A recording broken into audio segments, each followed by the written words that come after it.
Praise the lord. క్రీస్తు యేసులో మన ప్రియ సహోదరులారా, ప్రభు పేరిట మీరందరికీ కూడా క్రీస్తు నామమున శుభాభివందనాలు తెలియపరుస్తున్నాను. ప్రియులారా, ఈరోజు చాలా అమూల్యమైన శ్రేష్టమైన వాక్యం అందించడానికి నేను ఇష్టపడుతున్నాను. ప్రియులారా, అపోస్తల కార్యములు 9వ అధ్యాయంలో 31వ వచనంలో చాలా చక్కటి మాట మనకు కనబడతా ఉంది. యూదయ, గలిలయ, సమరయ దేశములందంతటా సంఘము క్షేమాభివృద్ధి పొందుచు సమాధానము కలిగి ఉండెను, మరియు ప్రభువునందు భయమును పరిశుద్ధాత్మ ఆదరణను కలిగి నడుచుకొని విస్తరించుచుండెనని మనకు అక్కడ కనబడతా ఉంది. ప్రియులరా, సంఘం విస్తరిస్తుంది. చూడండి ఎంత అమూల్యమైన వచ్చిన భాగం ఇది. ప్రియులరా, సంఘము క్షేమాభివృద్ధి పొందుచుందంట, సమాధానము కలిగి ఉందంట, ప్రభువునందు భయము కలిగి ఉందంట, పరిశుద్ధాత్మ ఆదరణ కలిగి ఉందంట. అంత మాత్రమే కాకుండా ఆ రీతిగా నడుచుకొనిచు సంఘం విస్తరిస్తూ ఉందంట. ప్రియులరా, ఆదిమ క్రైస్తవ సంఘం యెరూషలేములో మొదటి శతాబ్దంలో పెంతెకోస్తు పండుగ దినాన ఉద్భవించిన ప్రారంభించబడిన క్రైస్తవ సంఘం ఏ విధంగా వృద్ధి చెందిందో, అంటే యెరూషలేములో పురుడు పోసుకున్న క్రైస్తవ సంఘం ఏ విధంగా విస్తరించిందో, వృద్ధి చెందిందో, సమాధానం కలిగి జీవించిందో అనేటువంటి విషయాలు ఈ రోజు నేను చెప్పడానికి ఇష్టపడుతున్నాను. పిల్లలు, ఈరోజు చాలా శ్రేష్టమైన అమూల్యమైన వర్తమానం కాబట్టి మనం శ్రద్ధతో దేవుని యొక్క వాక్యం విందాం. చూడండి, అపోస్తల కార్యములు 9వ అధ్యాయము మనం ఈరోజు ధ్యానం చేయబోతున్నాం. అపోస్తల కార్యం 9వ అధ్యాయం. పిల్లరా, అపోస్తల కార్యములు మనకి మత్తయి సువార్త, మార్కు సువార్త, లూకా సువార్త, యోహాను సువార్త తర్వాత వచ్చేటువంటి పుస్తకం ఏంటంటే అపోస్తల కార్యములు. మత్తయి సువార్త మత్తయి, మార్కు సువార్త మార్కు, లూకా సువార్త లూకా, యోహాను సువార్త యోహాను, ఈ భక్తులు రాశారు. అయితే మరి అపోస్తల కార్యములు ఎవరు రాశారు అని మనం చూసినట్లయితే అపోస్తల కార్యములు ఎవరు రాశారంటే ప్రియుడైన వైద్యుడైన లూకా రాశాడు. ఈ లూకా వైద్యుడు, దేవుడికి ప్రియుడు అన్నమాట. అంటే ఇతను సిరియా దేశస్థుడు. అపోస్తల కార్యములు అంటే ప్రభువైన యేసుక్రీస్తు మరణించి తిరిగి లేచి పునరుత్థానుడైన తర్వాత ఆయన చేస్తున్న కార్యాలను చూసినటువంటి ఈయన, తెలుసుకునేటువంటి ఈయన రాయడానికి ఇష్టపడినట్లుగా మనం చూడగలుగుతున్నాం. ఈ అపోస్తల కార్యములో సంఘం యొక్క నిర్మాణం, సంఘం విస్తరించడం, సంఘ స్థాపనలు, అపోస్తుల ద్వారా జరిగించిన కార్యాలు, అంత మాత్రమే కాకుండా వీటి నుండి మనం తెలుసుకోవాల్సిన విషయాలు, అనేక విషయాలు ఈ అపోస్తల కార్యములో మనకి పరిశుద్ధాత్మ దేవుడు రాసి ఉంచాడు. ప్రియులారా, ఇది చాలా ఉత్కంఠభరితమైనటువంటి పుస్తకం. క్రైస్తవ చరిత్రకి, క్రైస్తవులకి చాలా ఉత్కంఠభరితమైనటువంటి పుస్తకం ఇది. అంటే ఇది ఒక రకంగా చెప్పాలంటే ఈ సువార్తల కొనసాగింపుగా అని చెప్పుకోవచ్చు. అంత మాత్రమే కాకుండా ఈ అపోస్తల కార్యముల తర్వాత వచ్చేటువంటి పత్రికలకు పునాది వంటిది అనమాట. కాబట్టి అపోస్తల కార్యములు ప్రతి ఒక్కరు కూడా చదవాలి. ఈ అపోస్తల కార్యములు 28 అధ్యాయాలు కలిగిన ఈ పుస్తకంలో మనకి 1007 వచనాలు మనకు కనబడతా ఉంటాయి. ఈ 28 అధ్యాయాలు కలిగిన ఈ పుస్తకం పెద్ద పుస్తకంగా కొత్త నిబంధనలో మనకు కనబడుతూ ఉంటుంది. ఈ 28 అధ్యాయాలలో 9వ అధ్యాయం నుండి మనం ఈ రోజు చాలా అమూల్యమైన శ్రేష్టమైన విషయాలను చెప్పడానికి నేను ఇష్టపడుతున్నాను. చూడండి, అపోస్తల కార్యములు 9వ అధ్యాయము 31వ వచనం చదివినట్లయితే ప్రియులారా, ఇక్కడ మనకి కనబడుతూ ఉంది. కావున యూదయ, గలిలయ, సమరయ దేశములందంతటా సంఘము క్షేమాభివృద్ధి పొందుచు సమాధానము కలిగి ఉండెను, మరియు ప్రభువునందు భయమును పరిశుద్ధాత్మ ఆదరణను కలిగి నడుచుకొనిచు విస్తరించుచుండెను. ప్రియులారా, ఈ వచ్చిన భాగం దీన్ని ఏమంటారంటే కనెక్టివిటీ వర్స్ అంటారు. అంటే అనుసంధానమైన వచ్చిన భాగం. అంటే పైన మొత్తం దీంట్లో ఈ యొక్క 9వ అధ్యాయంలో 43 వచనాలు ఉన్నాయి కదా. ఈ 43 వచనాలలో పైన ఉన్నటువంటి 10 వచనాలని, క్రింద ఉన్నటువంటి 13 వచనాలని కలిపి పట్టి ఉంచేదనమాట. అనుసంధానమైన వచ్చిన భాగం, కనెక్టివిటీ వర్స్ అంటారు. అంటే ఈ యొక్క వచ్చిన భాగం చాలా కీలకమైంది, చాలా ప్రాముఖ్యమైంది ఈ అధ్యాయంలో. ప్రియులారా, సంఘానికి వెళుతున్న ప్రతి క్రైస్తవుడు కూడా తెలుసుకోవాల్సిన విషయాలు, అంటే క్రైస్తవ సంఘానికి వెళుతున్న ప్రతి ఒక్కరికి కూడా కొన్ని బాధ్యతలు ఉన్నట్లుగా ప్రతి క్రైస్తవుడు తెలుసుకోవాల్సిన సత్యాలు పరిశుద్ధాత్మ దేవుడు కూడా రాసి ఉంచాడు. ఈ రోజు సంఘానికి వెళుతున్న ప్రతి ఒక్కరు కూడా ఈ విషయాలను తెలుసుకొని, నేర్చుకొని దాని ప్రకారంగా మనం జీవించడానికి ఇష్టపడినట్లయితే మన క్రైస్తవ సంఘాలు వృద్ధి చెందుతాయని, ఖచ్చితంగా విస్తరిస్తాయని పరిశుద్ధాత్మ దేవుడు కూడా రాసి ఉంచాడు. ఈ 9వ అధ్యాయంలో 5 ప్రాముఖ్యమైన వ్యక్తులు మనకు కనబడతా ఉంటారు. 5 ప్రాముఖ్యమైన పాత్రలు మనకు కనబడతా ఉంటాయి. ఈ యొక్క 5 ప్రాముఖ్యమైనటువంటి వ్యక్తులలో ఈ 5 ప్రాముఖ్యమైన పాత్రలలో మనం ఏదో ఒక కోవకు చెందిన వారమై ఉన్నాం. కాబట్టి దీంట్లో మనం ఏదో ఒక దానిని మనం ఓన్ చేసుకోవాలి, ఆ రీతిగా నడుచుకోవాలని పరిశుద్ధాత్మ దేవుడు మనకి ఇక్కడ తెలియపరుస్తున్నాడు. చూడండి ప్రియులారా, మొట్టమొదటిగా 5 ప్రాముఖ్యమైన వ్యక్తులు మనం తెలుసుకోవాల్సిన వారమై ఉన్నాం. చాలా చాలా ప్రాముఖ్యమైన అధ్యాయం ఇది. అపోస్తల కార్యములు 9వ అధ్యాయము 11వ వచనం మనం చదువుదాం. అపోస్తల కార్యములు 9వ అధ్యాయము 11వ వచనం. ఇదిగో అతడు ప్రార్థన చేయుచున్నాడు. ప్రియులారా, ఇదిగో అతడు ప్రార్థన చేయుచున్నట్లుగా మనం ఇక్కడ మనకు కనబడతా ఉంది. ఇదిగో అతడు ప్రార్థన చేయుచున్నాడు. ఎవరు అతడు? ప్రియులారా, మనం చూసినట్లయితే ఈ వచ్చిన భాగం అపోస్తలుడైన పౌలు గురించి ఇక్కడ చెప్పబడింది. ప్రియులారా, అపోస్తలుడైన పౌలు గురించి మనకు తెలుసు. ఆదిమ దినాలలో క్రైస్తవ సంఘం విస్తరిస్తా ఉన్నప్పుడు ఆ విస్తరణ జరుగుతున్న సంఘంలో ఎంత దుర్మార్గంగా ప్రవర్తించాడో, క్రైస్తవుని ఎంతగా హింసించాడో, సంఘాలని పాడు చేశాడో, హింసించాడో, క్రైస్తవులను హతమార్చాడో మనం చూడగలుగుతున్నాం. ఈ అపోస్తలుడైన పౌలు మనం చూసినట్లయితే ప్రియులరా, ఆ రోజుల్లో చాలా ఇతను ఒక యవనస్తుడిగా ఫిలిప్పీయులకు రాసిన పత్రిక 3వ అధ్యాయం 5వ వచనం మనం చూసినట్లయితే, 8వ దినమున నేను స్మృతి పొందుతని ఇజ్రాయేల్ వంశపు వాడనై బెన్యామీను గోత్రములో పుట్టి హెబ్రీయులు సంతానమై హెబ్రీయుడినై, అంత మాత్రమే కాకుండా ధర్మశాస్త్ర విషయమై పరిశుడునై, ఆసక్తి విషయంలో సంఘమును హింసించువాడనై, ధర్మశాస్త్రం విషయం వలన నీతి విషయం వలన అనిందుడినై ఉంటునని అక్కడ తన గురించి తను చెప్పుకుంటా ఉన్నాడు. అంటే ఇతను యోధా మతానికి చెందినవాడు, బెన్యామీను గోత్రానికి చెందినవాడు, ఇతను ఒక పరిసయుడు. ఇతను యోధా మతం యందు చాలా నిష్ట కలిగి నిష్ఠా గరిష్ఠుడిగా అతను జీవించిన వ్యక్తి.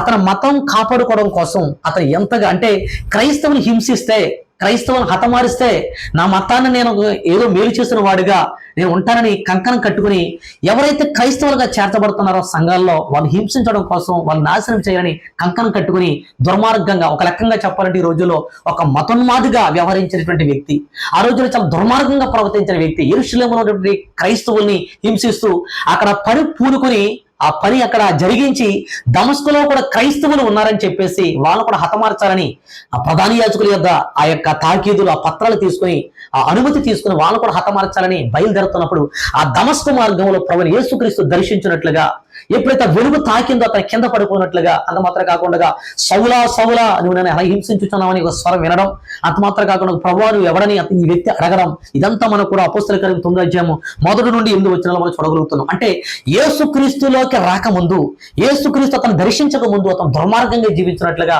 సంఘాన్ని పాడు చేస్తున్నట్లుగా, క్రైస్తవుని హింసించినట్లుగా మనం చూడగలుగుతున్నాం. ప్రియులరా, అతను చాలా కంకణం కట్టుకున్న వ్యక్తి. అంటే ఎంత మందినైతే క్రైస్తవం లేకుండా చేయాలో అంత నేను ఆ యొక్క యోధా మతానికి, మా మతానికి నేను మేలు చేస్తున్నట్టుగా అతను భావించాడు.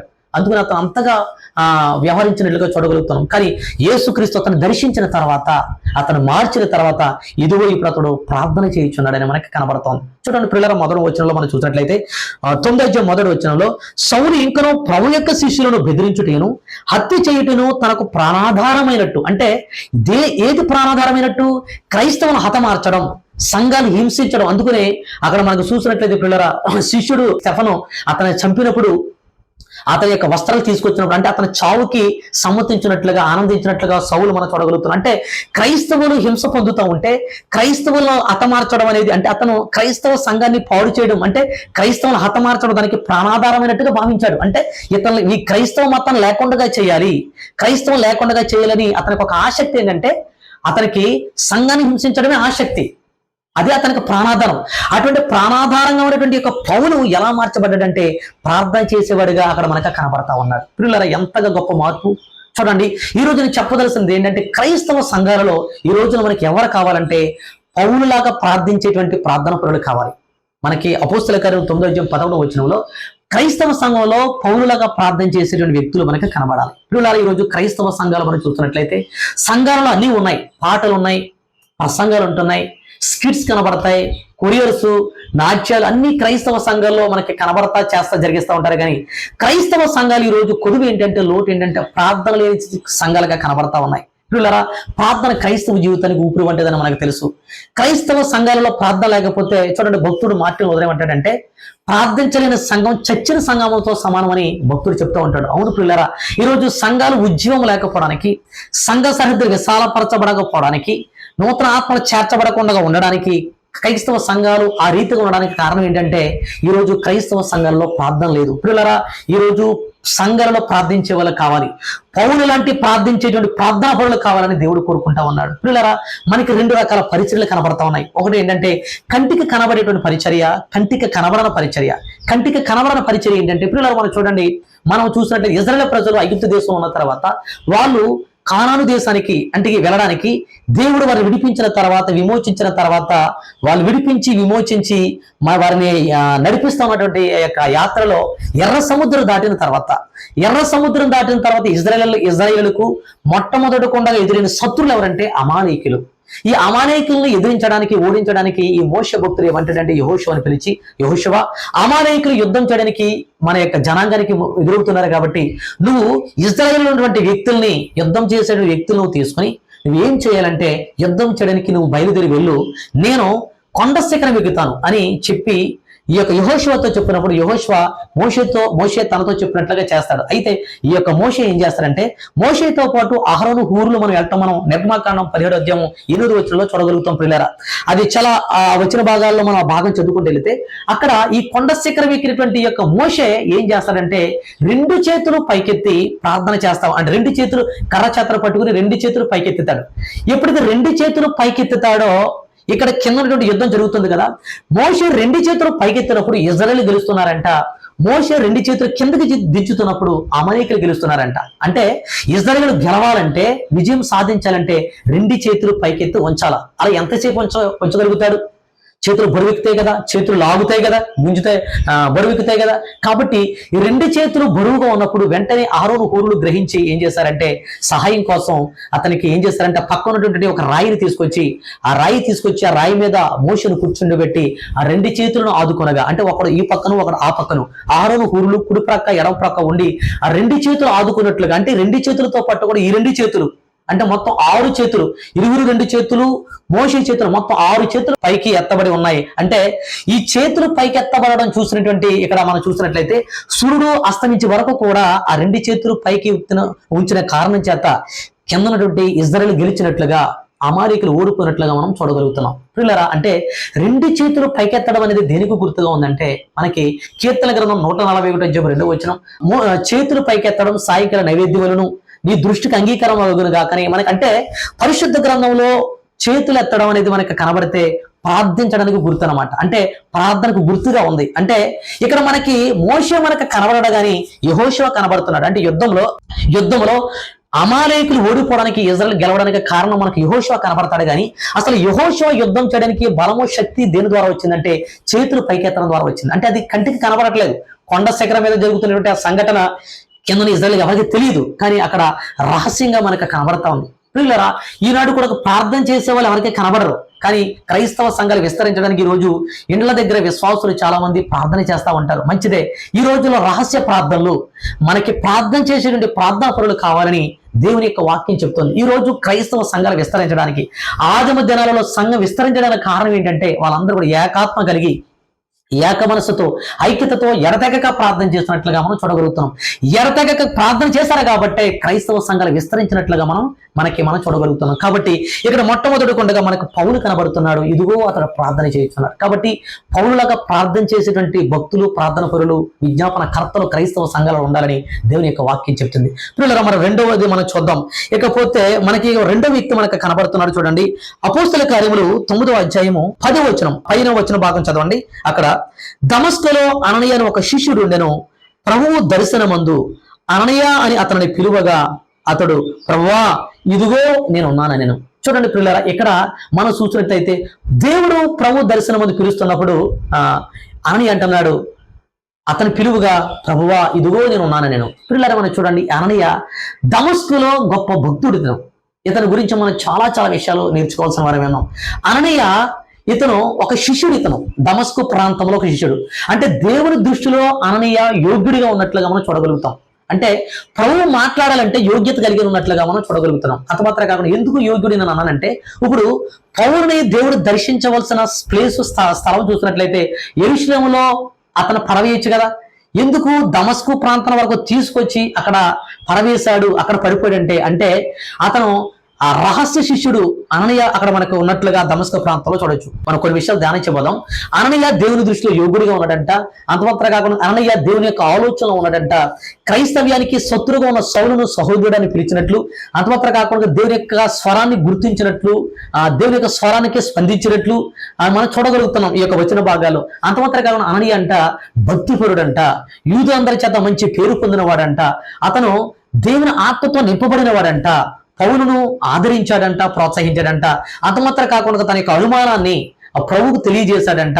పౌలు గురించి ప్రవచించి బాప్తిస్మం ఇచ్చి పరిచర్యకు సిద్ధపరిచినట్లుగా, అంతమాత్రం కాదు దేవుడు వాడుకున్నట్టుకు దేవుడు వాడుకున్నట్టుగా ఉన్నట్లుగా మనం అక్కడ చూడగలుగుతున్నాం. పిల్లరా, ఈ విషయాలు నేను ఎందుకు చెప్పుకోనంటే, ఇక్కడ మనం చూస్తున్నట్లయితే ఈ యొక్క వచన భాగంలో అననీయ అని పిలువగా అతను ఏమన్నాడు? ప్రభువా ఇదిగో నేను ఉన్నానన్నాడు. అంటే ఇతను ఎలాగ ఉన్నాడంటే అందుబాటులో ఉన్నాడు. చూడండి, దేవుడు అతను పిలవగా ఆలస్యంగా పలికాడా? వెంటనే పలికాడా? వెంటనే స్పందించాడు. అంటే ఇతను దేవుడికి అందుబాటులో అనుకూలంగా ఉన్నాడు. అంటే ఈ రోజుల్లో దేవుడికి ఎలాంటి వారు కావాలంటే అందుబాటులో ఉన్న వాళ్ళు కావాలి. అలాంటి వారిని దేవుడు వాడుకుంటాడని దేవుడి యొక్క వాక్యం చెప్తుంది. ఇప్పుడు ఈ రోజు క్రైస్తవ సంఘాలలో మనకి అందరూ కూడా దేవుడి కోసం మనం వాడబడేవారిగా ఉండాలా. చూడండి, అననీయ లాంటి భక్తులు మనకు కావాలి. దేవుడు ఎవరిని వాడుకుంటాడంటే God sees our availability, not our ability. అంటే సామర్థ్యం కలిగిన వారిని కాదు దేవుడు వాడుకునేది, అందుబాటులో అనుకూలంగా ఉన్న వారినే దేవుడు వాడుకుంటాడు. పిల్లరా, మనం ఈ రోజుల్లో దేవుడు వాడుకునేటువంటి పాత్రలుగా మనం వాడబడాలా. ఇక్కడ మన అననీయ మనకు కనబడుతున్నాడు. దేవుడు అతను వాడుకున్నాడు, భక్తి కలిగిన వాడు కాబట్టి, అతను అనుకూలుడు కాబట్టి, దేవుడికి అందుబాటులో ఉన్నాడు కాబట్టి అతను వాడుకున్నట్లుగా మనం చూడగలుగుతున్నాం. పిల్లరా, మనం ఈ రోజుల్లో దేవుని కోసం మనం వాడబడాలా. దేవుని వాడుకునే వారిగా ఈ రోజుల్లో చాలా మంది కనబడుతున్నారు, కానీ దేవుడు మనల్ని వాడుకునే విధంగా మన జీవితాలు ఉండాలని దేవుని యొక్క వాక్యం చెప్తుంది. ఈ రోజుల్లో క్రైస్తవ సంఘాలు విస్తరించడానికి మనకి కావాల్సిన వారు ఎవరంటే అననీయ లాంటి అందుబాటులో ఉన్న వ్యక్తులు కావాలని వాక్యం చెప్తుంది. ప్రభువా, నాకు ఆ తలంతు ఉంది, నేను చక్కగా పాటలు పాడగలుగుతాను, నేను చక్కగా వాక్యం చెప్పగలుగుతాను, నేను అది చేయగలుగుతాను, ఇది చేయగలుగుతాదని మన ప్రతిభలు కనపరుచుకోవడం కోసం దేవుడి దగ్గర మనకి కావాల్సిన టాలెంట్స్ కాదు, కానీ దేవుడికి ఎవరైతే వినయ విధేయతలు కలిగి భయభక్తులు కలిగి ఆయన చెప్పున ఆయన చిత్తవృత్తి చొప్పున నడుచుకుంటూ ఆయనకి ఎవరైతే అందుబాటులో ఉంటారో, అనుకూలంగా ఉంటారో వారిని దేవుడు వాడుకుంటాడని దేవుని యొక్క వాక్యం చెప్తుంది. కాబట్టి ఈ రోజుల్లో క్రైస్తవ సంఘాలు విస్తరించాలంటే దేవునికి అందుబాటులో ఉన్న వాళ్ళు, అనుకూలంగా ఉన్న వాళ్ళు సంఘాలలో ఉండాలని దేవుని యొక్క వాక్యం చెప్తుంది. ఇకపోతే పిల్లరా, ఇక మనం మూడో వ్యక్తిని మనం చూద్దాం పిల్లరా. మనకి ఇక్కడ ఎవరు కనబడతా ఉంటారంటే అపోస్తల కార్యములు 9వ అధ్యాయం 22వ వచనంలో చూసినట్లయితే పిల్లరా, అయితే బర్నబా అతనిని దగ్గర తీసి అపోస్తలుల యొద్దకు తోడుకొని వచ్చి అతడు త్రోవలో ప్రభువును చూచిననియు, ప్రభు అతనితో మాట్లాడిననియు, అతడు దమస్కులో యేసు నామమును బట్టి ధైర్యముగా బోధించిననియు వారికి వివరముగా తెలియపరిచను. పిల్లలు, ఇక్కడ మనకు బర్నబా కనబడుతున్నాడు. పిల్లరా, బర్నబా అసలు పేరు ఏంటంటే మనం చూసినట్లయితే అతనికి యోసేపు అని పేరు. అయితే యోసేపు కలిగినటువంటి ఈ వ్యక్తికి బర్నబా అని పేరు ఎవరు పెట్టారంటే అపోస్తలులు పెట్టారు. ఎందుకు పెట్టారంటే పేరుకు తగ్గ జీవితం అతనికి ఉంది. బర్నబా ఇతను ఒక లేవి వంశానికి చెందినవాడు. ఇతను ఒక కుప్రాలో ఉండేవాడు. ఈ కుప్రా అనేది ఎక్కడ ఉందంటే మనకి ఇది ఒక కుప్రా అనేది ఒక దీవి అన్నమాట, ఒక ఐలాండ్. అయితే యెరూషలేము సముద్ర భూభాగంలో ఉన్నటువంటి ఒక దీవి అన్నమాట ఈ కుప్రా నుంచే అపోస్తలుల్లో సేవ చేయడానికి అతను ముందుకు వచ్చినట్లుగా ఈ యొక్క మనం చూడగలుగుతున్నాం. ఇక ఇతని గురించి మనం తెలుసుకోవాలంటే ఇతను చాలా పరిశుద్ధాత్మతో విశ్వాసంతో నిండుకునేటువంటి సత్పురుషుడని, ఇతను చాలా ఒక బోధకుడని, ఒక ప్రవక్తగా కూడా ఉన్నాడని ఇతను గురించి మనం ఈ యొక్క లేఖన భాగంలో చూడగలుగుతాం. పిల్లరా, మన ఇతని గురించి చూసినట్లయితే ఇతను ఒక చక్కటి ఇతనికి పేరు ఉంది. యోసేపు అని పిలువబడుతున్నటువంటి వ్యక్తి బర్నబాగా ఎందుకు పిలువబడ్డాడంటే ఇతను ఈ బర్నబా మాటకు అర్థం ఏంటంటే ఇంగ్లీష్ లో ద సన్ ఆఫ్ ఎంకరేజ్మెంట్ అని ఉంటుంది. ద సన్ ఆఫ్ ఎంకరేజ్ అంటే ఇతను బర్నబా అంటే ఆదరణ పుత్రుడు, హెచ్చరిక పుత్రుడు, ప్రోత్సాహ పుత్రుడు అన్నట్లుగా మనకి అర్థాలు చెప్తూ ఉంటాయి. ఇతను ఒక ప్రోత్సాహ పుత్రుడు అంటే ఆ దినాలలో క్రైస్తవ సంఘంలో ఎవరైతే చేర్చబడుతున్నారో వాళ్ళందరూ కూడా ప్రోత్సహించేవాడంట, బలపరిచేవాడంట, ఆదరించేవాడంట, అందరిని కూడా ఎంకరేజ్ చేసేవాడంట. అందుకని ఇతనికి ప్రోత్సాహపుత్రుడు అని ఒక పేరు ఉంది, ద సన్ ఆఫ్ ఎంకరేజ్మెంట్. ఏ విషయంలో ఇతన్ని ఎంకరేజ్మెంట్ చేశాడంటే ఇతను చాలా కొన్ని విషయాలు మనం చూసినట్లయితే పిల్లరా, ఈ ఎంకరేజ్డ్ జనరసిటీ అంటే ఇతను దాతృత్వం ప్రోత్సహించాడంట. ఈ ఎంకరేజ్డ్ జనరసిటీ అంటే దాతృత్వం ప్రోత్సహించాడంట. అంతమాత్రం కాకుండా ఈ ఎంకరేజ్డ్ మినిస్ట్రీ, ఇతను దేవుని యొక్క పరిచయను ప్రోత్సహించాడంట. అంటే నేను ఏ విషయాల్లో ప్రోత్సహించాడనే విషయాలు నేను మీకు తెలియపరుస్తా ఉన్నాను.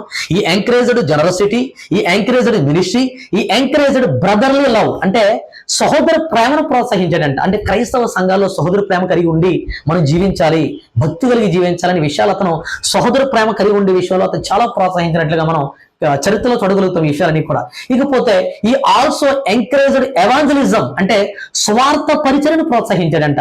స్వార్థ పరిచర్య అంటే స్వార్థ చెప్పాలనే విషయాలపై అతను దృష్టి పెట్టి ప్రోత్సహించినట్లుగా మనం చూడగలుగుతున్నాం. అంత మాత్రమే కాకుండా ఈ ఎంకరేజ్డ్ రికాన్సిలేషన్ అంటే సహోదరుల మధ్య సమాధానం ఏర్పరచుటకు ప్రోత్సహించడంట. అంటే ఒకరి పట్ల ఒకరు ఐక్యత కలిగి ప్రేమ కలిగి ఉండాలి.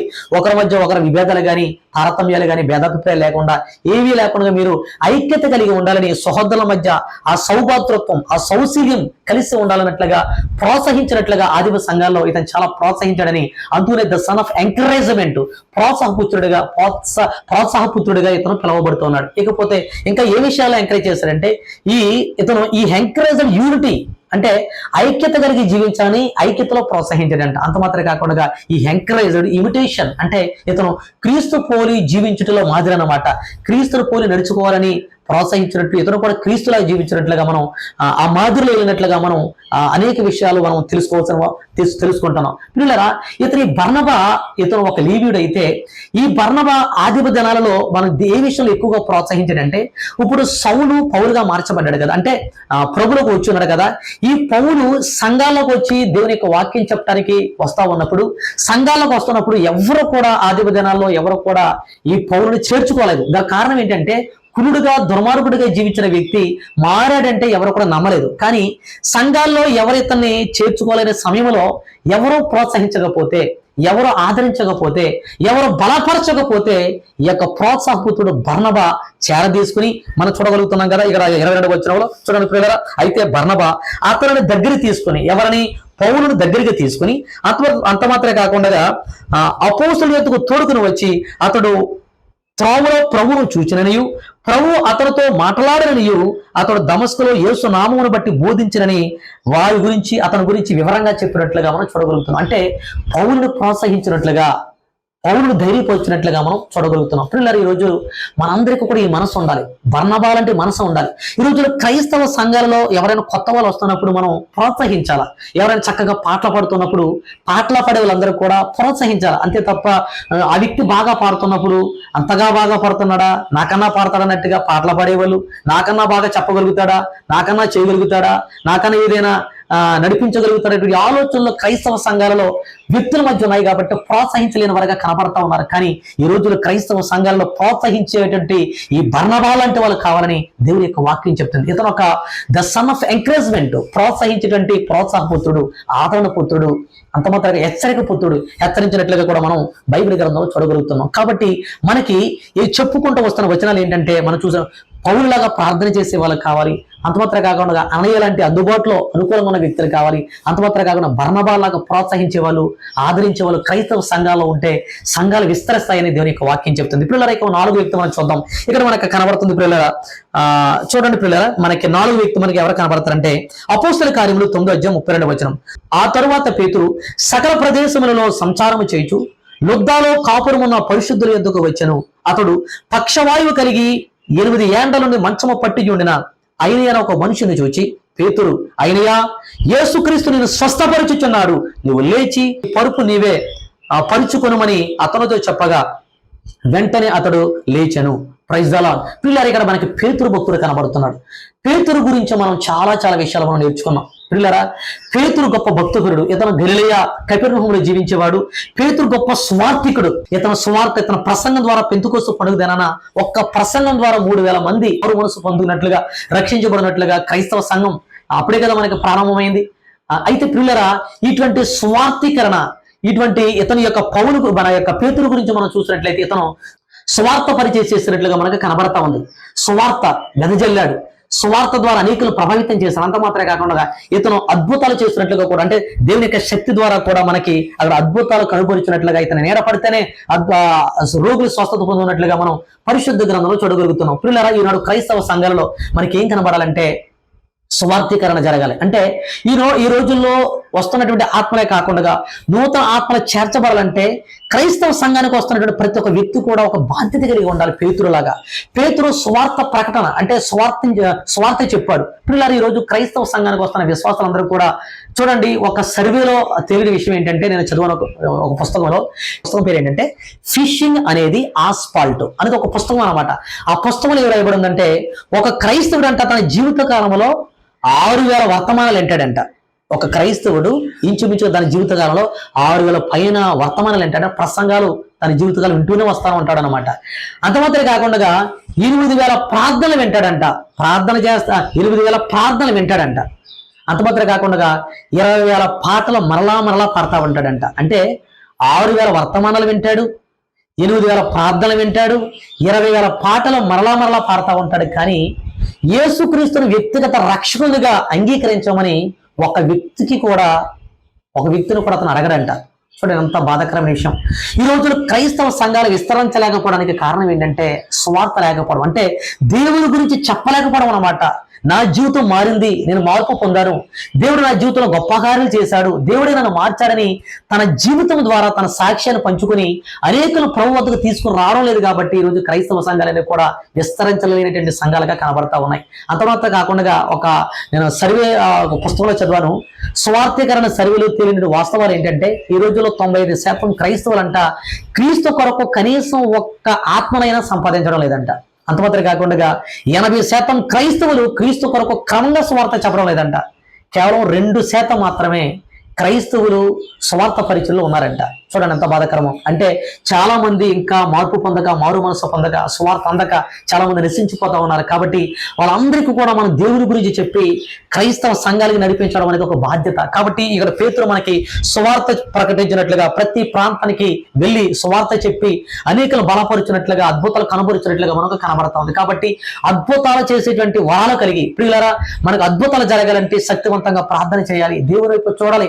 క్రైస్తవ సంఘాల్లో అద్భుతాలు జరుగుతూ ఉన్నప్పుడు, సువార్త వెదజల్లుతూ ఉన్నప్పుడు, ప్రతి ఒక్కరు కూడా బాధ్యతగా కలిగి ఈ విధంగా చేస్తా ఉన్నప్పుడు ఖచ్చితంగా క్రైస్తవ సంఘాలు విస్తరిస్తున్నాయి అన్నట్టుగా మనకు కనబడుతుంది. కాబట్టి అప్పుడు పేతురులాగా మనం స్వార్థ ప్రకటించాలని, క్రైస్తవ సంఘాలకు వస్తున్న ప్రతి ఒక్క వ్యక్తి కూడా బాధ్యత కలిగి సువార్త చెప్పాలని. సువార్త మత్తయి సువార్త, మార్కు సువార్త, లోకా సువార్త, యోహాను సువార్త మనకి కనబడతాయి.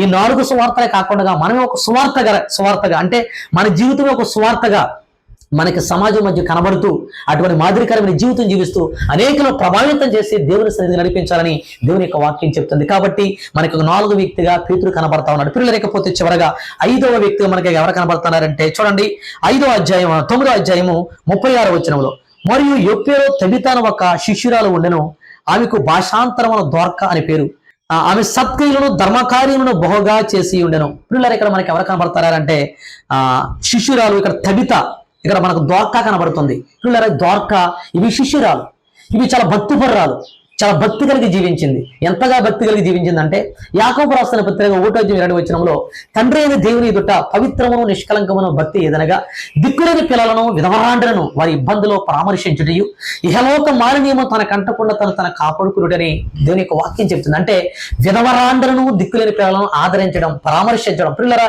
ఈ భక్తి కలిగినటువంటి యొక్క తబిత మనకి దోర్క మాటకు అర్థం ఏంటంటే లేడీ అని అర్థం ఉంటుంది. ఈ యొక్క తబిత మనం చూస్తున్నట్లయితే ఇప్పుడు కిందకు చదివినట్లయితే ఆ దినముల యందు 37వ వచనం, ఆ దినముల యందు ఆమె కాయలా పడి చనిపోగా వారు శవమును కడిగి మేడగదిలో పొరబెట్టారు. చూడండి, ఈ శిష్యురాలు ఈమె పరిచయం చేస్తున్నట్లుగా, ఈమె ఈ యొక్క తబిత అనే ఈ స్త్రీ సత్క్రియ చేస్తున్నట్లుగా మనం చూడగలుగుతున్నాం. పిల్లరా, ఈ యొక్క స్త్రీ సత్క్రియ చేసిందంట. అంటే మనం యాకోబు రాసిన పత్రిక 1:27 చెప్పబడేదిగా ఆ ప్రాంతంలో ఉన్న విధవరాలను అందరినీ కూడా చేరదీసి దేవుని గురించి చెప్తూ, దేవుని గురించి మాటలు చెబుతూ, ఈమెకున్నటువంటి తలాంత ఏంటంటే ఈమె సూదితో సూదితో బట్టలు కుట్టేది అనమాట. తనకున్నటువంటి అంటే ఒక టైలర్ అనమాట. అంటే అది విధవరాలందరికీ కూడా బట్టలు కుడుతూ వాళ్ళందరూ కూడా చక్కగా ప్రోత్సహించి సహాయం చేస్తున్నట్లుగా మనం చూడగలుగుతున్నాం. పిల్లరా, సత్క్రియలు చేసింది ఎవరు? ఈ యొక్క తబిత. పిల్లరా, ఈరోజు క్రైస్తవ సంఘాలలో సత్క్రియలు చేసేవారు కనబడడం లేదు. అంటే సత్క్రియలు చేయాలి, అంటే మంచి పనులు చేయాలి. దేవుని మందిరికి వెళ్తున్నప్పుడు ఈ సత్క్రియలు అనేది కనబడాల. విశ్వాసం లేకుండా విశ్వాసం లేకుండా ఉండడం దేవుడికి ఇష్టం కాదు. విశ్వాసం కలిగి ఉండాలి. ఈ విశ్వాసం కూడా మనకి ఏంటంటే ఇప్పుడు క్రియలు లేకుండా ఉండడం దేవుడికి ఇష్టం కాదు. క్రియలు కలిగి జీవించాలి. అంటే దేవుని మందిరికి వెళ్తున్న ప్రతి ఒక్కరు కూడా సత్క్రియలు చేయాలని దేవుని యొక్క వాక్యం చెప్తుంది. ఈ యొక్క శిష్యురాలు ఈ తబిత సత్క్రియ చేసినట్లుగా మనం చూడగలుగుతున్నాం. ప్రియులరా, సత్క్రియ చేసింది, భక్తిపరురాలు, శిష్యురాలుగా మనం చూడగలుగుతాం. ప్రియులరా, క్రైస్తవ సంఘాల్లో సత్క్రియ చేసేవారు మనకు కనబడాలి. దేవుని యొక్క వాక్యం చెప్తుంది, మనుషులు మీ సత్క్రియలు చూచి పరలోకమున మా తండ్రిని మనుషులు మీ సత్క్రియలను చూచి పరలోకమున మీ తండ్రిని మహిమపరుచినట్లు వారి ఎదుట మీ వెలుగును ప్రకాశింపనీయుడని దేవుని యొక్క వాక్యం చెప్తుంది. కాబట్టి మనం క్రైస్తవ సంఘాల్లో ఈ యొక్క తవిత లాగా సత్క్రియలు చేసేవారిగా మనం ఉండాలి. చూడండి పిల్లరా, బైబిల్ గ్రంథంలో ఎంతో మంది సత్క్రియలు చేశారు, మంచి పనులు చేశారు. మనకి అబ్రహాము కుమారుడు ఇస్సాకు మనకు కనబడతా ఉంటాడు. అబ్రహాము ఫిలిష్తీయుల దేశంలో అక్కడ ఆ దేశంలో ఆ బావులు తవ్వించినప్పుడు శత్రువులైనటువంటి ఈ యొక్క ఫిలిష్తీయులు దాన్ని పూడ్చి వేసినప్పుడు మరలా ఇస్సాకు ఏం చేస్తాడంటే తిరిగి తవ్వేస్తాడు, సత్క్రియలు చేస్తాడు. అంటే ఆ ప్రాంతాలందరికీ కూడా అతను నీరు అందించేవాడిగా కనబడుతున్నాడు. అతని యొక్క భార్య రెబకా కూడా సత్క్రియ చేసినట్టుగా మనకు కనబడతా ఉంది. ఏంటో సత్క్రియ?